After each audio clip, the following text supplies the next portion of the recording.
মুসা আলাইহিস সালামের মাঝি ছিলেন কে? পরিচালক ছিলেন কে? ডিরেক্টর ছিলেন কে? আল্লাহ রাব্বুল আলামিন ডিরেক্টর থাকার কারণে, মাঝি থাকার কারণে আর নৌকার দরকার হয় নাই। নদীর কিনারায় যখন পৌঁছে গেলেন, মুসা আলাইহিস সালাম একটা বারের জন্য হতাশ হন নাই। কিন্তু সাহাবীরা, ওদের তো ঈমানের মধ্যে একটু জোর কম ছিল, ঠিক না বেঠিক? আর সবচেয়ে তেড়া সাহাবী ছিল মুসা আলাইহিস সালাম। এত তেড়া, মান্না সালুয়া জান্নাতে আসে, খায় আর ঘুরি বেড়ায়, কয় আমরা এরামটা খাবো না, আর একটু রং বিরঙের হতে হবে, পোলাও বিরিয়ানি হতে হবে, কয় কি ও বাদ দাও, আমরা রেন্দে খাবো।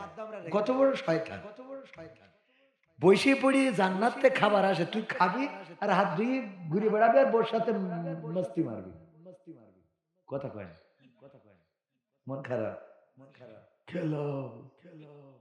তাইলে এখন এই যে দেখেন, এই বান্না সালুয়া জান্নাত থেকে আসে খাওয়া, ফেরেশতারা ওরা থালা বাসন মেজে রেখে দেয়, ভাত ভরে ঢাকনা খোলে, দেখে ওর মধ্যে ভাত, তরি তরকারি, গোশত, ওরে আরাম।